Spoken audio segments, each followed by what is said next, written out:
And good morning, everybody. We are live. Congratulations. You made it through the week. Another week of food safety, holiday cheer, fantastic food, all in the bag, and no one got sick. And a lot of that credit goes to you. And if no one out there will tell you, I know that Morrine and I are going to tell you right now is we're proud of you. You did a good job this week. And so we appreciate all that you do. So first off, welcome to this Friday. And this, of course, is the Food Safety Chat. And every Friday at 8 a.m. Mountain Time, 10 a.m. Eastern, we go live and we talk about a food safety subject. And I want to thank you for joining us because taking an hour of your time to join us is a lot. And we appreciate the investment that you're doing, especially during this holiday week, to work on this. And this is the perfect time to do this because, as we know, food safety is not a point of competition. And during the busy points of your business, that's the most dangerous time because things may get missed or overlooked. And this is when, as quality and food safety professionals, we need to be hyper vigilant. So thanks for all of that. So one of the things you're going to notice if you're new with the chat is pull up a chair and join us for a conversation. This is not a dictatorial lecture of what you need to do. This is a discussion. And I love this because I get to bring experts on and just talk. And out of those talks come just amazing little nuggets of wisdom. And the way I always look at these type of things is if you can pick up one new thing and execute against that thing, you're going to be better off for it. So look out in this conversation for these nuggets because I'm sure today there's going to be some amazing ones. So with that, I'd like to welcome my guest. So Morrine Omolo, how are you today, Morrine? I am well. Good morning. Yes, and so Morrine has been in the chat, and so I love this because a lot of times we have guests who then who participate in the chat and then they become guests as well. So really looking forward to this conversation and your first visit. So one of the things when we close out the chat here at the end and you and I get to debrief a little bit is you're going to be absolutely amazed, Morrine, how quickly this hour goes. So it never ever fails. So one of the things we love to do on the chat is we like to see where everybody is. So I am in Loveland, Colorado, where the weather on this beautiful Friday morning is 28 degrees, so -2°C or so around that range. Where are you at, Morrine? Minneapolis, which is surprisingly dry this time of year. We're not getting snow as we typically would. So keeping, yeah, it's kind of like in Colorado. You kind of feel like that if you're not getting it as you're supposed to and things don't progress normally, that it's being saved up for later and that you can end up paying for it. So that's kind of a pessimistic view of things, I guess. And I'm always we're getting quite a group of guests here on the chat from the Wisconsin, Minnesota area. So, Cara and Jill and other people who would join our chat. So really good to have participation with that really important area for food production in the US. If you work in the food industry, you either work in those areas or you end up traveling to them all the time. So right. Wisconsin, Minnesota, New York, California seem to be the places that we tend to go to the most. That's for sure. But not Pittsburgh. So welcome. Pittsburgh's a beautiful town. I've been through it. Haven't had an opportunity to really explore Pittsburgh, but it's a really cool town. Hear good things about Pittsburgh. So one of the things. Oh, got to mention my new sign. Everybody, isn't that super cool? I've been bothering Morrine about this as we were preparing for the chat here, and she's tired of hearing about it, but I'm very, very proud of my new sign on the wall back there. And normally I'm not a super handyman type guy. I can do basic stuff. And so generally if I do something like this, I can get it done, but it's not without a lot of cussing and screw ups. And so luckily this time, no cussing and no screw ups. So I was pretty proud of myself on that. So before we jump into the topic here today, one of the things that we do as well, if you're new, is everybody join us. Grab your favorite beverage and join us. Cheers. Cheers. Very good. Very good. Oh, I started experimenting. I made Turkish coffee this morning. So if I seem extra jittery, you'll know why. So if you've been on the chat before, one of the things that you'll know that I reference is we do a prep call. Hi, Cara. It's like my sign. Thank you. My check's in the mail. So we do a prep call, and so it's to show new guests how everything works and all the technical things behind the scenes, and then we kind of decide on a topic. And this is a fantastic opportunity with Morrine because as you'll kind of go through this here today, and I'll mention this as we're going through it, our stories parallel very closely. And one of the things that's really unique is that Morrine is at a really cool point in her career.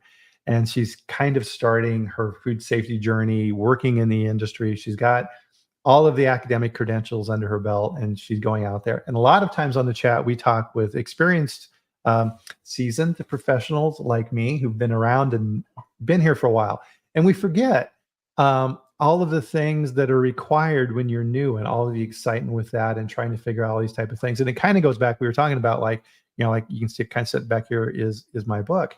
And that's why I wrote this, was to help impart some of those early lessons that I learned to hopefully help people not make the same mistakes I did. But you learn more from your mistakes a lot of times than your huge successes. Wouldn't you agree, Morrine? I do. And it's been an interesting learning curve, right? It's been a long journey. Like you said, I took the long path with the academic journey, a little longer than I thought it would, but I got to the end of it. And transitioning from that way of thinking into manufacturing, it's been very interesting. Just learning, falling, getting up. It's been a whirlwind, I'd say. Oh yeah, it's like it's like those sayings you hear on success. The only times you fail is if you quit, right? So you have to keep working and working and working, and sometimes that can be a hard lesson. But I mean, you're new. This is your inaugural visit here on the show, Morrine. So why don't you kind of walk people through your amazing background and everything that you've done so far? I like how you phrase it. That kind of gives, a pat on my back for the journey. It's been messy and discombobulated, but I like how you summarized it. So I came to the US as an undergrad in biochemistry a few years back. And really at that point, I knew for sure that I was interested in public health. It's something Mhm, about caring for people sits well with me. And obviously in my mind, I thought being a doctor would be that, right? And so mhm, if you look at my life's journey, the books I read, the people that I thought would be role models were really in the medical field. And mm, after going through the biochemistry process, spending a lot of time in, internships in hospital settings, I attended brain surgeries and spinal oh, fusions. It was fascinating. But at the end of every shift, brain surgery takes 6, 7 hours. And I would come home and I just felt completely drained and exhausted. And it wasn't the medicine, it was the spirit that goes with caring for sick people. mhm, So when I graduated, it was clear to me that I still was interested in public health, but not as a medical professional directly in a hospital setting. So I took a year off trying to figure out, well, what else can I do with all this science if not a doctor? And through some good advice and listening to people I trusted over, many, many conversations, I found myself going back to my roots, I'd say. My mom is a home economist and my dad was a farm manager. So I grew up mm, in an environment where food production was normal. Everything I ate was from work we did. We only bought things that we could not make ourselves, right? ah, And so bridging the science and my background and my interest in public health kind of naturally evolved into a few choices, biomedical engineering, public health is a field, but food science kind of brought it all together in a way that mhm. I did not anticipate. So I was lucky that I found food science at school, while most people kind of stumble into it once they get into their profession. No, that's 100% true, and it's something that we've talked about here on the chat before. In that, when we're young, we think we've got the perfect map all laid out of our lives, and I'm going to do this and do this and do this, and I'll yeah. Nope, nope, never. I've yet to meet anyone who said, "Yeah, it mapped out exactly like I wanted it to." No, no, it doesn't. It never does. And so as we were preparing for the chat, I was, commenting with you on how similar our journeys were in that. So I had decided early on, same type of thing. Um, so I'm like, okay, I want to go into medicine as well. And the career field I was looking at was radiology. That's what I wanted to do. That looked like a very interesting field. And it had a lot of good perks relative to, how you work and, liability associated with that type of role versus, for example, a brain surgeon, right? Extremely high risk. And to be able to perform that task and do that for 8, 10, 12, 14 hours, however long it takes to do with that, with just incredible intensity for that in period of time. I don't know how they do it. It's just insane that those people can do that. But thank goodness that they do, right? We all rely upon these people for our health and well-being. So it's amazing. But part of this is I got out of school and I'm like, I got out of my undergrad. I'm like, I don't want to continue this. I don't think I want to be a doctor, right? So then now all of a sudden you're thrown into flux and you're not quite sure what you want to do. And you have to kind of figure those things out. And it's a difficult time for sure because you're laying out this path. And so for me, similar type thing. It just happened so I was in Wyoming and I found a job in Colorado here in the Denver area with a medical device company, and that kind of started my career. And then I became a microbiologist with a food company, and that's how my journey started.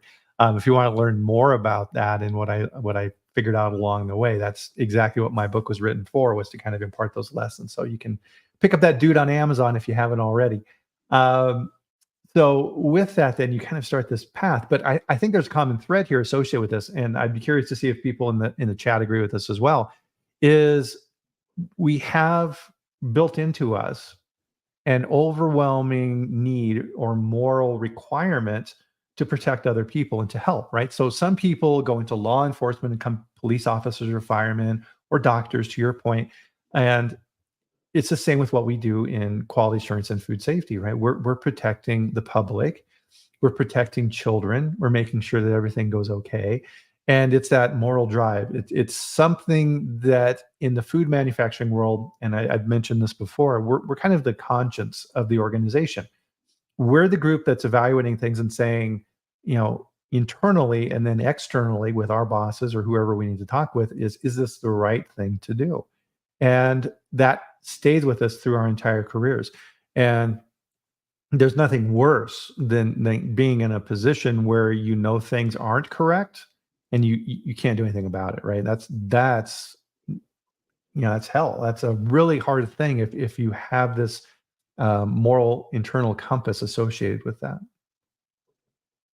Agree. And it's not something that you're taught, right? It's not a class that you take that suddenly bubbles this idea into your mind. It's a calling, I think, and everybody has their own, right? That's why, like you said, there are so many different career paths in life. Even in the food industry, there are many career paths. And oftentimes when you're a student, you don't realize just how much can be done within the umbrella of the food industry. And so I generally see that people who find their path, like I did earlier on, where you choose to go into food safety, typically something has happened before that Yeah. drove you in that general direction. A lot of the folks in food industry who are in food safety and quality assurance find themselves in that position. Either somebody left and they're the only person knowledgeable enough to deal with that paperwork, or over time and experience, their heart, their mind, and their actions slowly lead them towards that particular area, because it's more than a job. It's more than ticking off boxes, right? It's about thinking about somebody who's sometimes thousands of miles away, Hmm. who is deciding what they're going to eat for dinner, and that they decide to eat food that you made as opposed to a different type of food. And that decision for a consumer should not lead in a foodborne illness. That's just terrible when that happens. And when we start to think about it that way, somebody is choosing to have you feed them and their family. Yeah. Why should they suffer for that? Why should Right. they have any negative experience by choosing you as the company that feeds them and their family? And it's a journey, right? It's a mental introspection journey that you have to go through, and you have to get yourself to a point where it's that personal. If it's just data and SQF points and GFSI points on a paper. Mhm. It might as well be paving, roads if you the way that you think about it and handle it. Yeah, exactly. We do this, yeah, not for the money. We're doing this to protect people. And Duncan makes a good point. Good morning, good afternoon, Duncan. Most technical professors have gotten to their positions by random chance. They develop a passion on the job. Yeah, absolutely. I mean, there's very few in the US. This is not true in other countries in Europe and things like this, but in the US, there's very few programs that are dedicated to food safety, right? You don't go to college for food safety, like you said, biochem or cellular biology or what have you, and then you kind of happen to fall into food. And that was true with me. That's how, I fell into it. I answered an opening for a position at a company for a microbiologist, and I'm like, okay, this sounds kind of cool, and it kind of started that, and it kind of awakened something in you relative to that, and part of this is kind of, and we were talking about this last week, is this knowledge gap, the Dunning Kirkland, or what's that, the Dunning, I forget the other part of it, um, where you have this knowledge gap. So people who learn about a subject and have very little knowledge think they're an expert. Mm, And we see this all the time on the internet. Everybody's an expert in climate change or whatever because they read a paper. The true experts are the ones who reach that peak and then start going back down this roller coaster because they start to realize. Thank you, Duncan Kruger.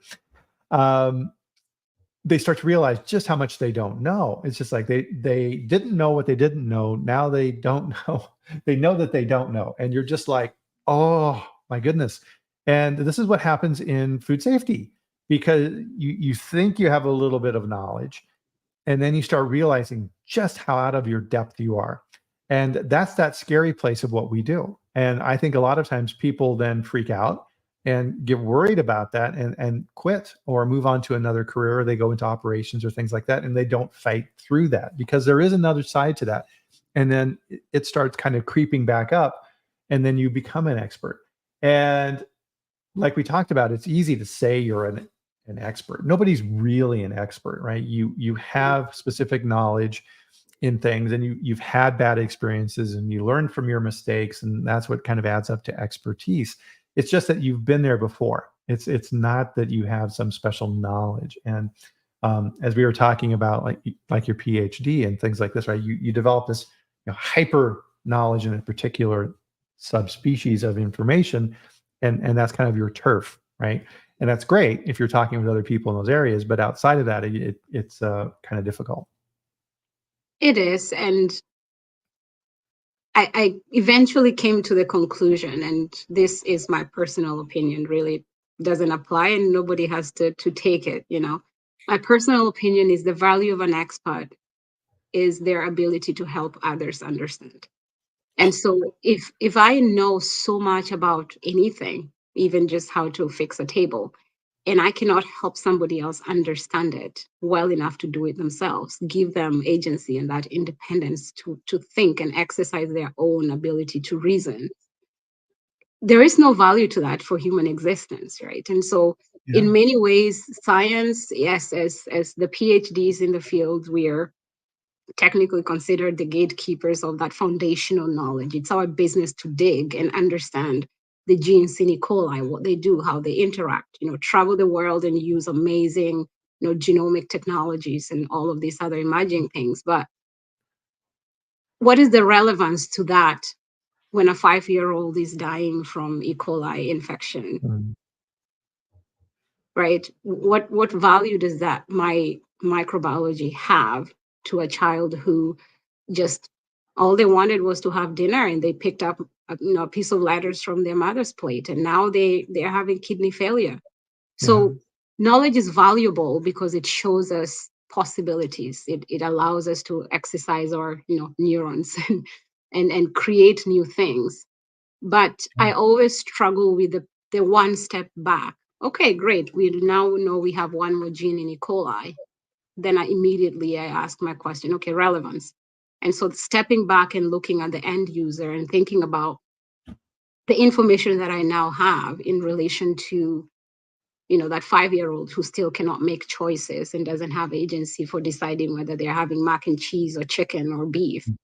Uh, That's what we're fighting for, right? That's what we're trying to protect. So yes, PhDs are great and they allow us to do amazing things in labs, but we get to control all the variables that we don't like, right? Temperature, I'm just going to buy an incubator. Humidity, I can control for that. you know I have E. coli this, I have salmonella that. If this one's not working, I'll just get a different species, right? And yeah. then you come into the real world, and the only variable you can, I don't even know that there is a variable in real life that you can really control, because Mhm. even time escapes you no matter how much you try to keep time or keep temperature. It's changing every day, things are changing. So how do you work in an environment with all that knowledge where things are changing every day? Yeah, that's wow, that's a great summary, right? In that, um, yeah, the technical knowledge is good, and we need that, Mhm, but the more important side, and we talk about this on the chat quite a bit, it's always amazing how this seems to come up in almost every conversation, is you need the technical information, you need the how, you need to understand these mhm, mechanisms.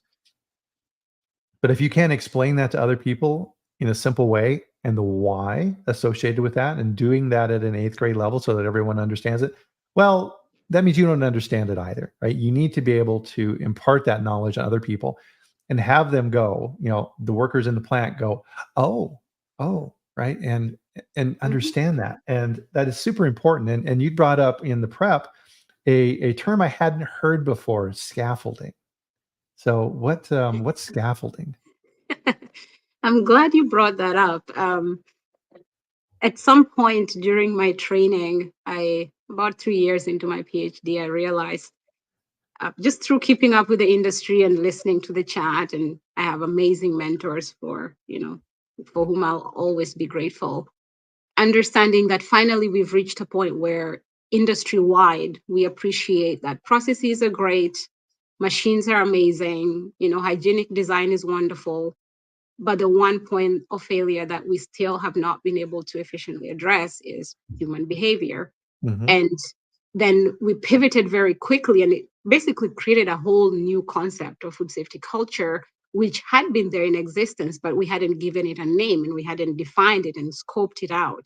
And at this point, I realized that yes, we've done that, but still there are gaps, and those gaps are specifically in this human behavior component of our industry. And so we are empowered. I think the most empowering thing as a PhD is to be able to read volumes of information and synthesize it in a very short period of time. It's just a skill you gain over the years. And Yeah. I came to this realization that even companies that have invested time and resources to educate their people and their frontline workers, a lot of the managers still don't trust those workers to teach each other about food safety. They don't, Oh, they cannot let Tom and Jerry speak and come up with a strategy to address a food safety problem. I think the uh, alchemy data showed like 18% or something like that. Managers are confident that their people can talk to each other and teach each other about food safety. And about 60 some percent of companies still see a deficit, a gap between the training and time resources invested and the actual actions on the front line. right. And so I wanted to know this, digging into how people learn, how we change behavior. And I came across a word that the concept is not new. We all know that we learn by building on old information we already have. But I always feel that when you name something and you have a way to refer to it, it makes it easier for people to comprehend it. And so in social sciences and pedagogy and the way people learn, scaffolding is exactly what it sounds like. When you're constructing a building, you have all those poles that they put outside a building that support the building as it's going up. And when it's done, they remove that scaffolding. And essentially, the technique behind that is nobody is an island, regardless of where they come from in the world. And I don't mean this just in the generic diversity and inclusion components. I'm talking about their essence beyond their belief system. It's their identity, how they see themselves in the world, and how they want to be seen. And Mm, once we figure out what that is, impacting new knowledge has to be able to give them a platform forward from where they are to where you need them to go. They have to be able to be confident that the step they're making forward will not make them fall. That safety, that they're not going Totally. to lose who they are, they're not going to lose what they believe, allows them to be responsible for the learning, the next step forward. And that allows them to own that next step forward. And to me, I think perhaps not as perfectly phrased as I would like, but I think that's still the missing piece, connecting all of these amazing things that we've learned about behavioral science and trying really hard to embed that in our way of understanding in food safety as a technical subject. We are still missing the piece of connecting individual identities to GMPs and preventive controls. Yeah. um, so that is what scaffolding is, creating a connection between what people know and new information, and not just knowledge, but what they know as reality in life to the new reality you're trying to create in the concept of food safety culture. Right. Well, that's really well put. It's okay, you've told me, but why should I care? Right? It's that old saying. It's like, okay, yeah, if you don't care about me, why should I care about what you're telling me? And 100%, right? It is that we think as leaders that we can just beat everybody into submission and say, okay, you have to do this and rah, rah, rah. And anybody who works in food safety and quality assurance who has tried that approach knows that you will fail miserably. And if you do this for 5 years, number one, you're going to be absolutely isolated, and every day is going to be a battle. And you're probably not going to be in that role very long. Either you're going to leave or someone's going to ask you to leave because no one likes you anymore. And it doesn't matter how smart you are if you can't share that knowledge and information and teach people the why of why they're doing things. It's all irrelevant. Very true. Yep, Duncan's on fire here again today. So you can think as people as individuals with their own distinct achievements, or you can think about them as leaves on a tree, stemming from the same trunk and growing based on each other's progression. Oh, that's a nice sentiment. I like that. So, and we have examples in our past. So there was an individual I used to work with, extremely intelligent, and he knew manufacturing inside and out, and he was an expert in regulations and all kinds of other things. But he liked to show you how smart he was. Oh, Yeah, and so you would reach out to contact him with a question, and then he would first kind of rub your face in it for a little while, and then give you the answer. Like, kind of like, oh, you mean you don't know this? And you're kind of like, right. So after a while, you just don't call, right. and then they wonder why no one contacts them. Um, Lucky for him, he had a new boss who came in and showed him and held up a mirror for him and taught him and let him see what he was doing wrong. And to his credit, this individual changed that behavior. And he became an incredible asset in the organization. And he was able to free up that knowledge that he had and share it without the consequences associated with it in the past. And so I have an amazing amount of respect for that person now because of that transition he was able to do, because that's hard. It is. And I suppose as an educator, one of the things that I've learned over the years is it's really difficult to teach people when you're sitting on your high horse. It's a Oh, terrible place to be as a teacher. The ability, and maybe I know better now because I have a 2-year-old, and 2-year-olds, their default setting is no, right? Everything is no, not for any particular reason. They just is an age where everything is no. yeah. And then you have to work your way towards yes. And so realizing that everyone is bringing something to the table. And it might not be a diverse understanding of GMPs or a detailed understanding of process controls, but there's a richness to this person. Otherwise, you would not have hired them. Mhm. Something about them made you spend the resources to add them to your asset team. So why spend the resources to bring somebody in and then put them under a lamp? Like Yeah. it doesn't make any sense. And so how do you strategically learn, the candles, the different types of candles that you have in your team, and Yeah. then allow them to shine bright in the areas that they do well. That requires a lot of humility. You have to be able to bring yourself down, regardless of your years of experience or degrees of training, allowing yourself to sit at the table, not the C-suite table, the dinner table, the Yeah. one that's closest to the floor. Listen, spend time listening, hearing, ask questions about what brought you here, why food safety, why not R&D, why not sales and marketing, why not selling shoes, why food safety. There's always a story with Yeah. people that choose to go into food industry. So I think that has been the biggest lesson I've picked up over the years, that you have to be humble and you have to be willing to listen. High Right. horses don't work for leaders in food safety. It's just not going to play out well for you. Oh, yeah, absolutely. That reminds me of a story. So it was my first director role in a company. I was running quality and food safety, and I sat in on a HACCP team meeting at one of my plants, and they had put together a fantastic team, Maureen, in that they had people from the floor and they had maintenance people and procurement and QA, and it was just perfect. And the plant manager sat in on the team as well. And so I went to one of the meetings and they were discussing the hazard analysis and making some modifications. And one of the operators, and she was a very good operator, was making some comments. And she's like, well, I think that we should kind of do this.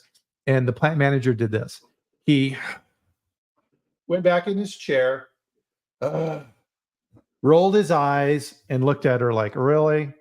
And so she then shut up Ooh, and she never said another word. And I watched that was my reaction exactly too. I went, "Oh, oh." So afterwards, I pulled him aside after the meeting and I told him, "You're not on the food safety, you're not on the HACCP team anymore." And he's like, "What?" I'm like, "You're doing more damage than good. You're right. shutting down the conversations of your people, and you're not seeing it. They're not talking because they're worried how you're going to react." And he's like, "Oh." And he's like, "I agree." And he left the team. And everybody after that point worked really, really well. And so credit to him for recognizing that and not fighting me on it because he was off the team either way. Right. But those insights, right? And so we see in organizations, kind of 360 feedback and things like that. And being able to identify our blind spots and things that we're not good at, and relying on other people to help in those areas is critical. It is. And I think that I'd like to point out one obvious gap for the food safety folks that are actually trained in the field. So people like me coming out of school with a food science degree wanting to go into the food industry, as opposed to those who learn from the experience. The design of food science is a program. We are an offshoot of chemical engineering as a field. So we are highly technically trained individuals. We do a lot of data-based work. And occasionally we get to actually cook food. But when we do, we're not looking at how well will the consumer like this. That's an R&D group. Those of us who are in food safety, it really is about the dynamics of how is the oven working. We are looking at the physics of water activity. So we finish that program with a very big gap, which is just business acumen, the ability to translate all of this amazing data into a sense for the business. And so you show up at work and you're thinking, well, why won't they implement this? This is the no brainer. Of course you want this. Of course you want sanitizers. Of course you want this, you want that. But that gap is a critical one. And the sooner you learn that, the quicker you are at listening and Uh, partnering yourself with people who know the language. They don't have to be in your company, they can be in the industry in general, but allowing yourself the first 3 to 5 months of your career, just listening to how do food safety people translate all of these amazing things that we need to do to protect public health into a business sense, so that when you're talking to your manager or your VP of operations, you're not blinding them with 3-page reports about how amazing this project is going to be and how well it's going to protect this or improve that. And then you forget that somebody has to pay for it, right? So Yeah. being a food safety leader and putting yourself in that situation where you want to implement change, humility is key, but also being aware of what you don't know, like we spoke about. Picking that out very quickly is helpful, and having mentors, I think, does that really well. Oh, Figuring yes, out your super. blind spots are. They can help you figure it out before you actually fall flat on your face that, at a presentation that you is critical to your career. Right. And the bottom line, this kind of comes back to Duncan's comment here as well, is the only person that can facilitate change is you, right? And just making people aware sometimes is sufficient. But then this choice is still theirs. Mhm. If someone's acting like a jerk and you point it out and say, hey, listen, you need to kind of modify your behavior, and say that either they do or they don't. And that's their choice. Right. And if they aren't going to work out in that, and this is one of the hard things too in management roles, any type of management role, is looking at those type of situations and realizing sometimes, and this has happened in my past, is sometimes people aren't in the right field. So to your point, they went into food safety and it's not a good fit, right? They don't understand it. They're being frustrated by it. They're causing more strife than they're fixing. They need to be moved to something else that fits them better. It's nothing personal, right? It's just not a good fit. It's not, you're not saying anything bad about that person. It's let's help you find something that fits your talents better. And that's important in life to remember. Don't If you have someone in that, it's important to remember the other side of that equation as well, is they are now increasing the risk of a potential food safety issue because they don't understand what they're doing. Right. You can't tolerate that. You have to make a move quickly in those type of circumstances. And of course, working with HR and other things to do these things properly. But if a person's in a wrong role and they're not happy, you're not doing them any favors by keeping them there either. True. And that's the unique balance about being a manager, right? Figuring out, knowing enough about your people and your talent pool to move people around um, gently, right? So sometimes people will outrightly come to you and say, I love working here, but this role just, I thought I would love it, but no, Yeah. please find something else.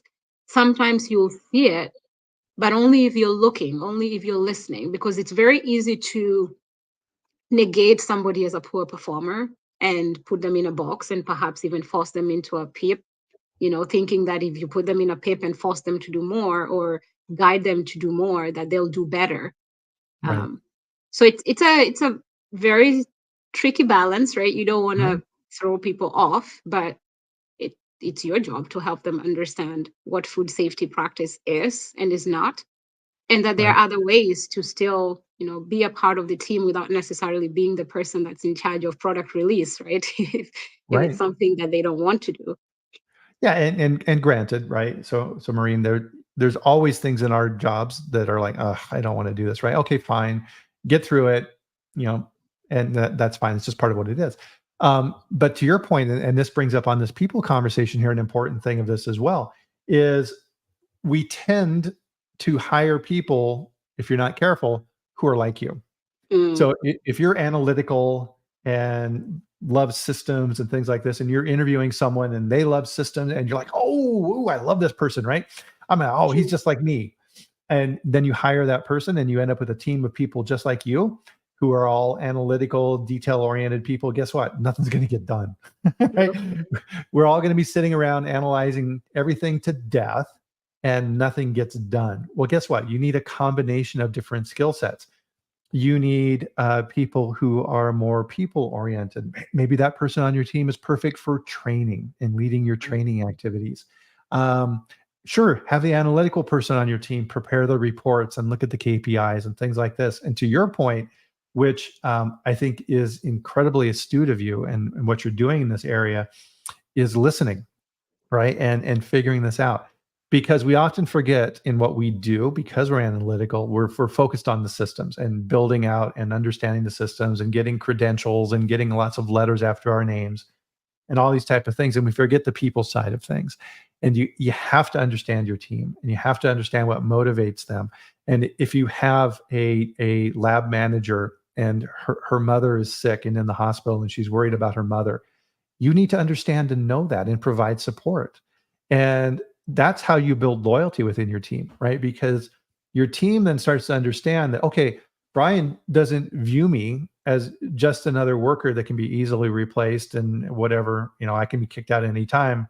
No, he values me as a person. And as a result of that, I'm going to work harder for him. It's this interesting paradox that takes place when your team understands that.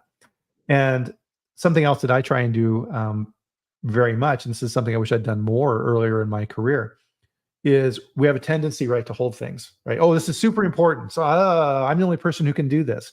Wrong, you're not. Right? If you left tomorrow, the business would survive just fine without you. Thank you very much. What you need to be doing as a manager is delegating tasks and pushing down responsibility and challenging your team with new activities as much as you can and build them. Because if you want to advance in your career, you need to have people behind you who are able to step into your shoes. And that scares people. It does. And to your point, I ended up appreciating after a little while that I'm not your typical scientist. So yes, all microbiologists have a favorite bug. Mine is E. coli. Uh-huh. Went all the way to Japan, spent a month, using robots to study E. coli and understand the genes and build. It was fun. But it also became very clear to me that I'm the kind of scientist that thrives in collaborative problem solving. Mm-hmm. And it's very, very difficult to solve problems if you only have microbiologists in the room. Yeah. And so after a while, I picked up the concept of systems thinking and the value of having a diverse pool of individuals in the room. And then I explored the concept of diversity. And of course, there's the narrative, the typical narrative right now of diversity of thought and color and all of that. Yes. But I also mean diversity of interests, right? So there are people who are interested in E. coli genes. There are people who are interested in E. coli as a contaminant. There are people who are interested in E. coli as a resident pathogen. So different ways of looking at and solving problems. And oftentimes, when we put ourselves in this little bubble where we surround ourselves with people who look just like us in terms of thinking and perspective on life, it makes for a really, really difficult working environment. Mm-hmm. And over time, as a food safety professional, you realize that even people who don't know much about preventive controls or pathogens, they have a lived experience. Oh, yeah. And they have ways of doing things that, with just a little bit of help, can be optimized and work much better than your scientific method if it's in the way. And a good example is using gloves, right? When people use gloves and the gloves don't fit, it is so counterproductive. Yeah. And you wouldn't know that if you don't spend any time on the floor, or if you're not talking to people, if you're not listening to other ideas outside of your own about how to optimize the use of gloves so that it's building on your program instead of being a problem, a Mm-hmm. different problem that you're not thinking about. Right. Well, and even I love your glove example, right? So if you're watching, when people are washing their hands and these types of things, and then they're trying to put their gloves on, right? And to your point, they're struggling to get these gloves on. You're like, oh, what? Then you can ask, well, what's the problem? It's like, okay, well, my hands are still wet from washing them, and now I can't get my gloves on, and I end up tearing them and things like this. Like, oh, okay, well, we need to install a hand dryer or a paper towel dispenser or something like this at this station because this is causing people grief. And if you're able to take that and own it and say, thank you for showing me that, I'm going to go figure this out for you. Right? That's huge. Because now people, and this is a huge lesson too, right? People in plants, they talk, right? They're people. And if you're new in this role, they're judging you, right? They're trying to figure out who you're going to be. And Sure. so at lunch, it's like, oh yeah, hey, that Morrine, I think, she helped me fix this problem. And that new hand drying system over there that we installed, she got that done for us, right? That's important. That's not done by creating a new directive that says you will wear gloves, and everybody's like, Oh, it's okay, but you don't understand, right? And we've been referencing this in our talk so far, but I definitely want to bring this up so that it's explicit. Is your approach in this new role as food safety specialist is you're listening, right? And that's kind of been your approach. So please tell us a little bit more about this tactic you've been using in your new role. I started this a little while back when I was in my previous role as an extension specialist at the Uh-huh. university. And extension is about bringing science knowledge to the people, so bringing science to the community and making it Mhm. functional. So it's great to know that, listeria is an environmental pathogen, but what has that got to do with me baking my cupcakes and selling them at a farmer's market, right? Making Yeah, that connection and making it very explicit, tangible. And I spent so much time speaking to what you would call cottage food producers, so those small scale producers that you meet at a farmer's market. And over time, I had them say the same thing to me over and over again. We appreciate you because you listen. mhm, And I remember somebody once saying, I would never have guessed that you have a PhD because you are actually listening to what we are saying. You actually hear. You came to us. You are interested in hearing our stories, why we are in this business. And I realized it was a skill that I picked up along the way without necessarily intending to do it. It just kind of blended into my personality and my love for science communication.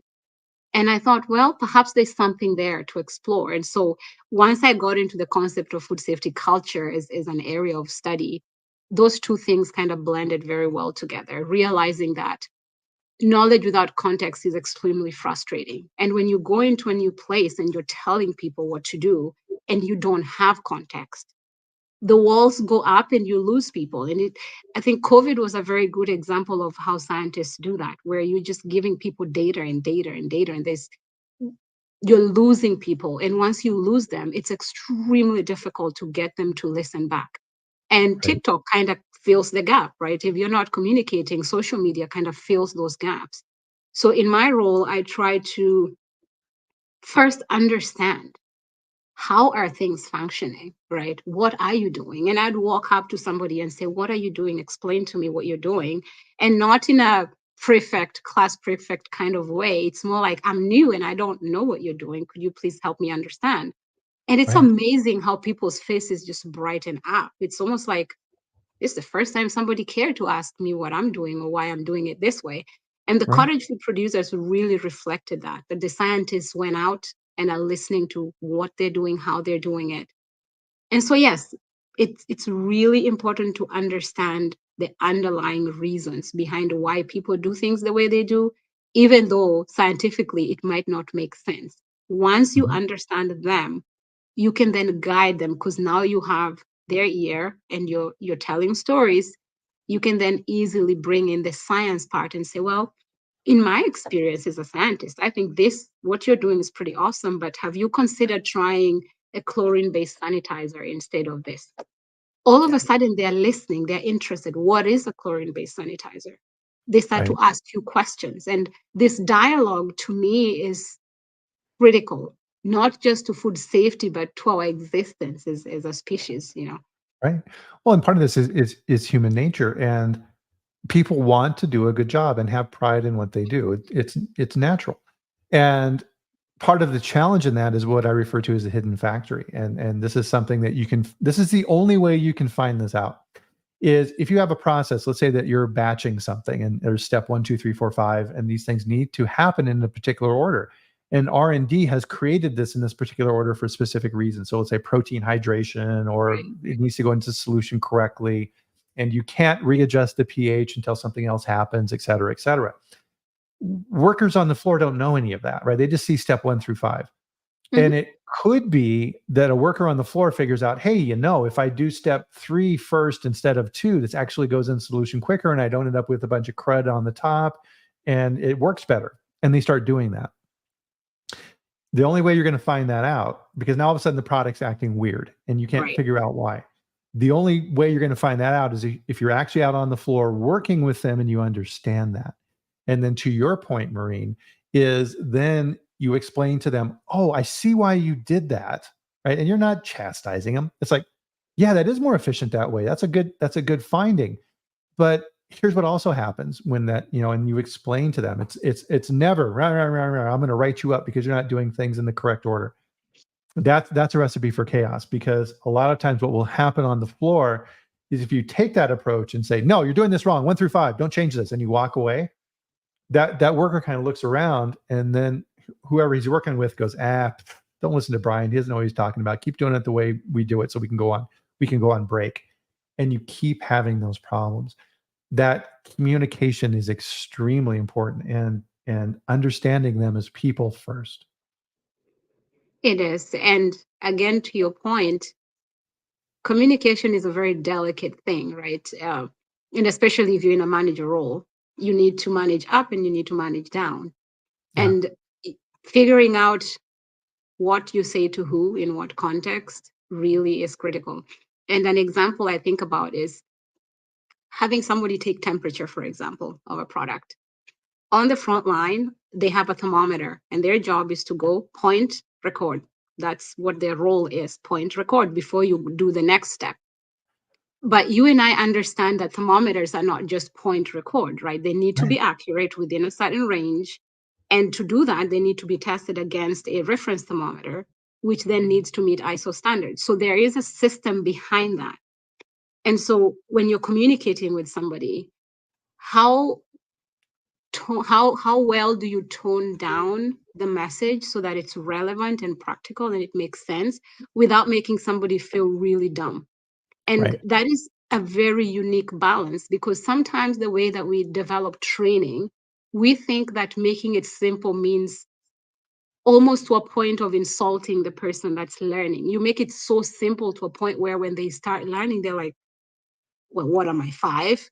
Right? Right. So the concept of tell it to me like I'm a 5-year-old, yes, there's an idea behind that, but it's not literal, right? Balancing between what information do your people need to have to do their jobs well, but they're growing, right? You're growing them to become the next thing on your skills matrix. And so they need enough to do their job, and then a little more so they know what the next step beyond what they're doing is. Context. It's really important for them to have a context. Super important. And yeah, I'll expand on that a little bit too, because I learned that as well, right? Is so that thermometer conversation varies depending on who you're talking to. Right. So the conversation with the person on the floor is one conversation.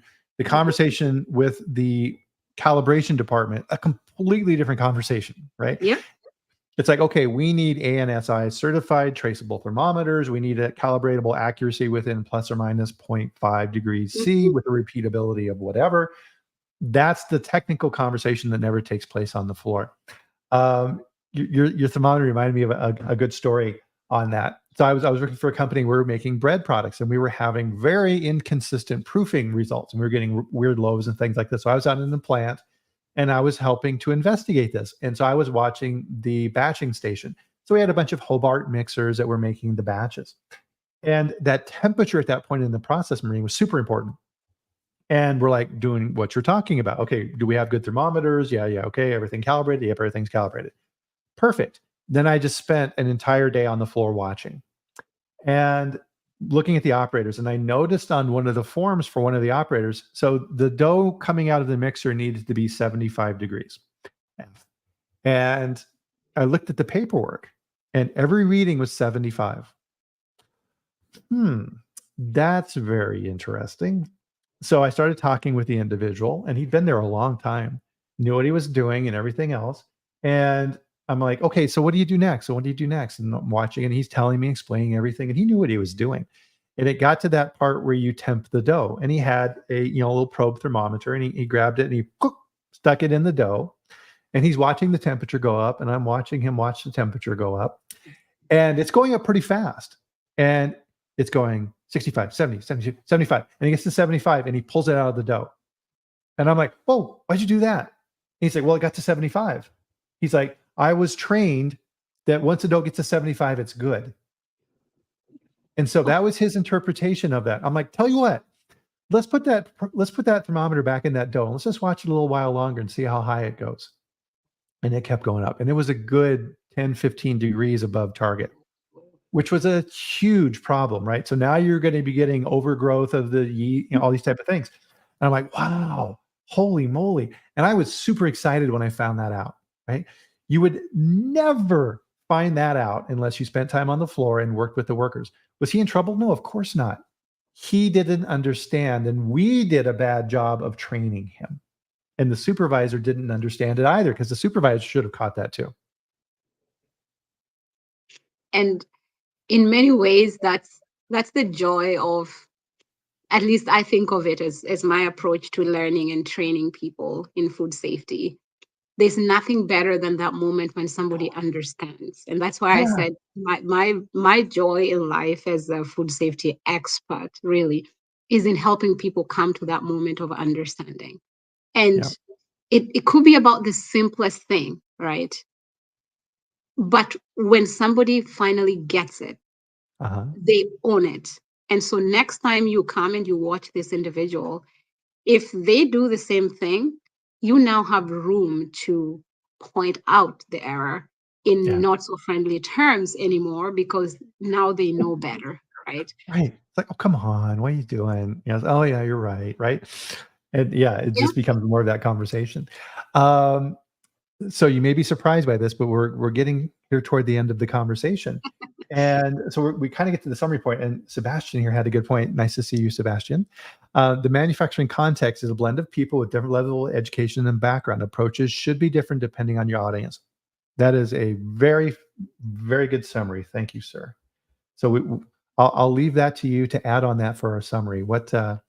So as you're starting out your journey, and by the way, I'm going to embarrass you a little bit. I'm predicting very good things for you. You're taking the exact right approach, and I'm sure within a few years here, you're going to be having a fantastic career. So congratulations on that. I love what I'm seeing, and I love having you on here. So hopefully, I didn't embarrass you too much. But for the summary here, Maureen, what would you like to leave people with today for our chat?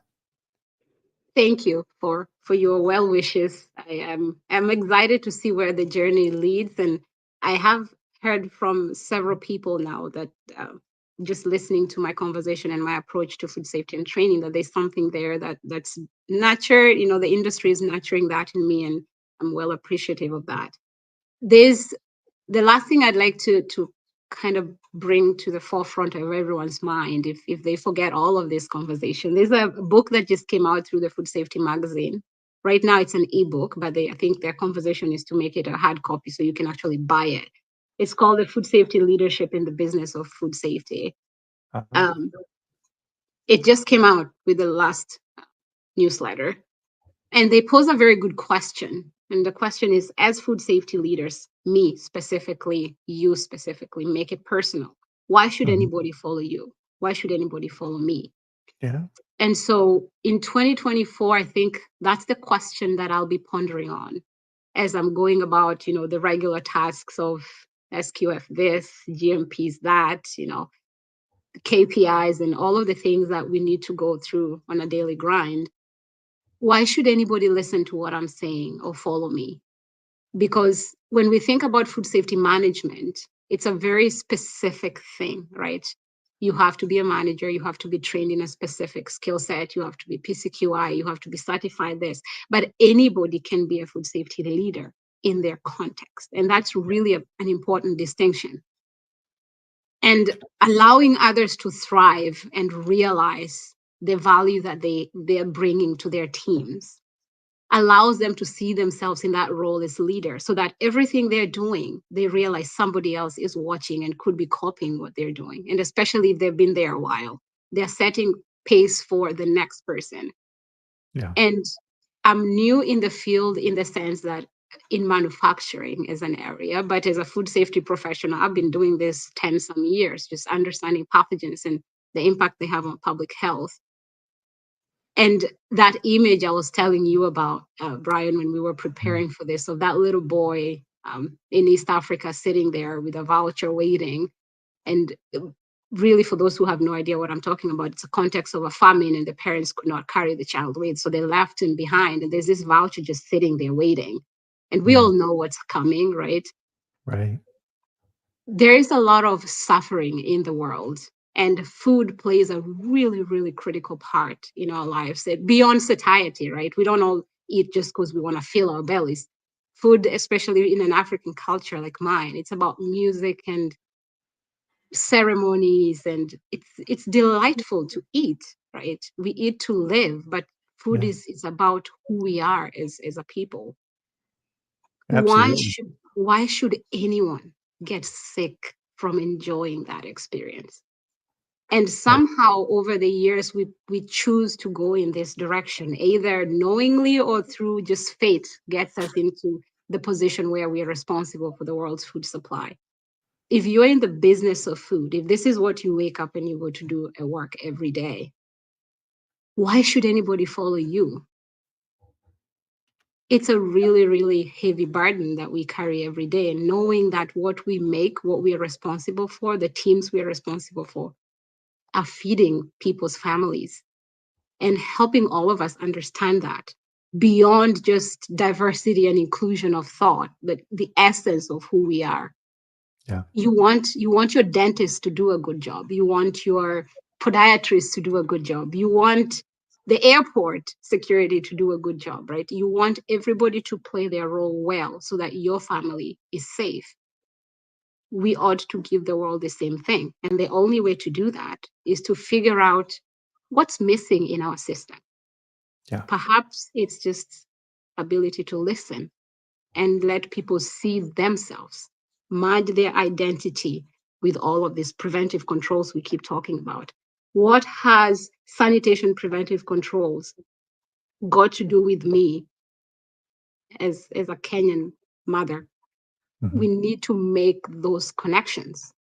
And the more we do that, the more we empower people to be responsible for their roles, not because the boss said I had to do it, Uh, but because I am the kind of person that makes safe food for other people's families. That's the person I am. That's the person I want to be known as. right. Yep. Very That's my take home message, I guess. perfect. I have nothing to add to that.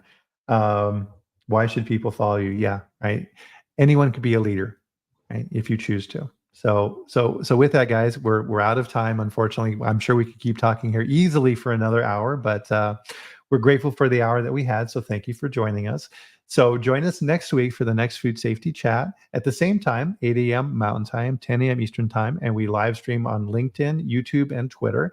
And I'll bring another amazing guest like Morrine on the show next Friday. So everybody, you've done a fantastic job this week. Enjoy the weekend. Have a great time. We'll do it all again here next week. So thank you very much. Morrine, thank you for joining us today. We really appreciate it and all that you do. And I look forward to learning more about your journey. So I'm sure we'll be having you back here on the chat again at some point as well. So thanks, everybody, again. Have a great weekend, and we'll see you soon. Thanks, everybody. Have a good one. Bye.